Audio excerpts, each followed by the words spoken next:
Ciao guys, welcome back to the channel. Fabrizio Romano here as always to keep you posted on the transfer market. Today with Francesco. Ciao Fra, how are you? Ciao Fabri, all good?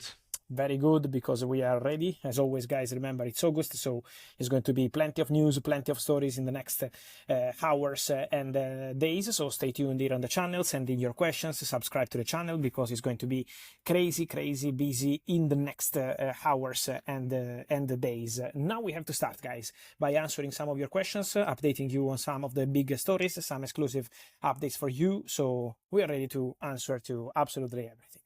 Yes, and let's start with one of the exclusive news that you just provided. So let's start with that because there are really intense hours, as you mentioned. Yeah, and I wanted to start with Pedro Neto, because this is one of the stories of the afternoon, one of the stories of the evening. Manchester City have made formal approach today with the agent of Pedro Neto, with his camp, to explore the possibility of bringing the Portuguese winger to Manchester City. The coach, Enzo Maresca, is a big factor in this deal, because Enzo Maresca knows the player so well. Obviously, they were together at Chelsea. Is a player appreciated by Maresca. Why Manchester City are looking for a winger? Because there is the possibility of Savio leaving the club, and so Pedro Neto is considered as an ideal opportunity. He's a player they really like, they really appreciate. This also depends on Chelsea evaluation. Pedro Neto is not in the list of exits at Chelsea, so he's a player who is still part of the project with Xabi Alonso. So it depends. If Chelsea receive a good, important proposal, this story could develop. Otherwise, he's not a player who has to leave the club. But for sure, the situation of Pedro Neto is something that is underway right now. Contacts ongoing with the agent. A player could be eventually open to the move, and again, now it comes down to the negotiation financially in terms of value of the player. So keep an eye on Pedro Neto. Is this part of the wingers domino that is happening around Europe? I would say yes, because Pedro Neto is on Manchester City list, but is also one of the names discussed internally at Tottenham over the recent weeks as a backup option. The priority, the number 1, 2 and 3 target remains Savinho. And I think at the end of the summer transfer window, Savinho has very good chances to join Tottenham. So I don't expect any surprises here. Eventually, if the deal is not happening for Savinho, he could become, Pedro Neto, an option for Tottenham Hotspur. So that could be an interesting situation to follow. And then don't forget that Tottenham also have on the other side, because they want to sign 2 wingers, another top target, which is Cody Gakpo. For Cody Gakpo, Tottenham are in conversations. Tottenham already explored this move. It's not easy at all, because Liverpool want to count on Gakpo, because Liverpool consider Gakpo a really important player. So I don't think this one is going to be easy, but Tottenham have still made contact with people close to the player to get information on the cost of the deal and the possibilities to bring into Roberto De Zerbi. So for sure, this could be a very interesting domino of wingers around Europe. And Chelsea fans also want to know from you, from us, about the next signings as well. Yeah, because for Chelsea it's going to be busy, for sure a busy August, because yes, they signed Welbeck, Henderson and all the others, but now Chelsea are going to complete some outgoings.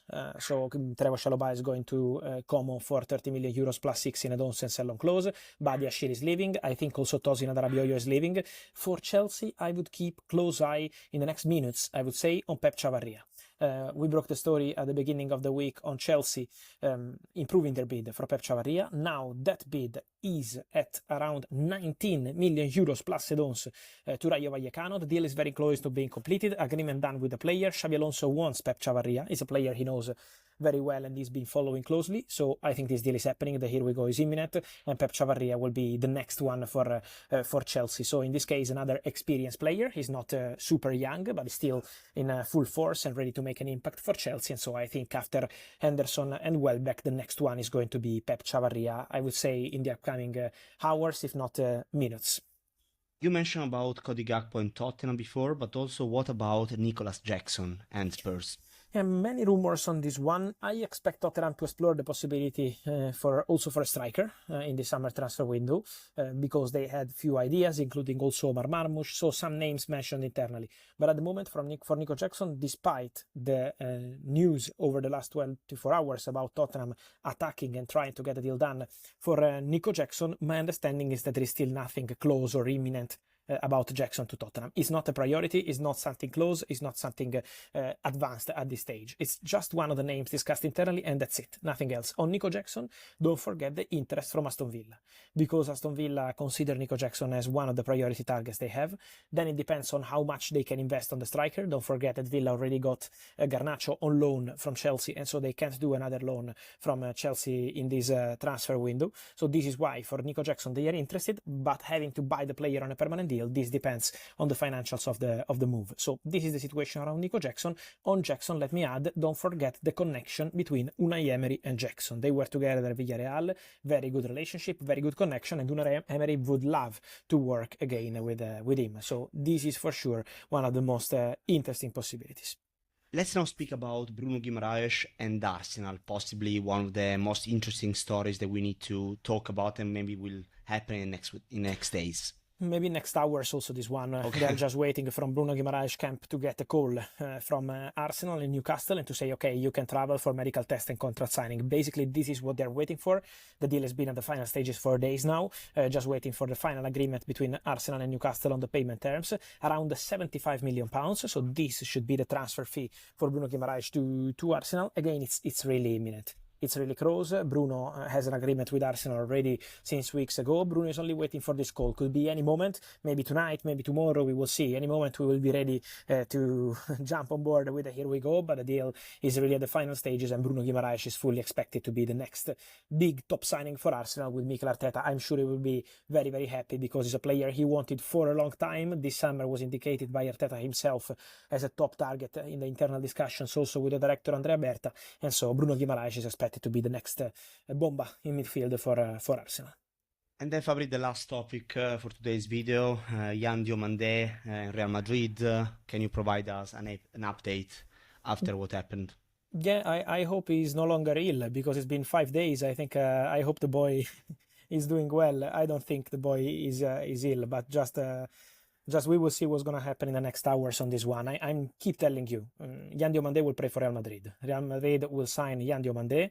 We just wait for the formal steps of this deal, but I have no doubts on this.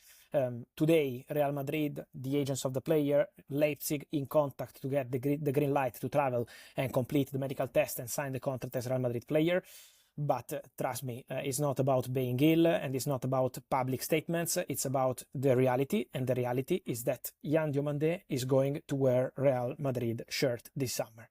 Then I can't sign the contract. It has to be Yan Diomande in the next days, but everything is proceeding in that direction. Maximum, the situation is very calm around Diomande, so just waiting for the formal steps. Again, waiting for Red Bull Leipzig to give a green light as soon as they want. Today, new contacts, and so I'm sure this is just a matter of very, very short time.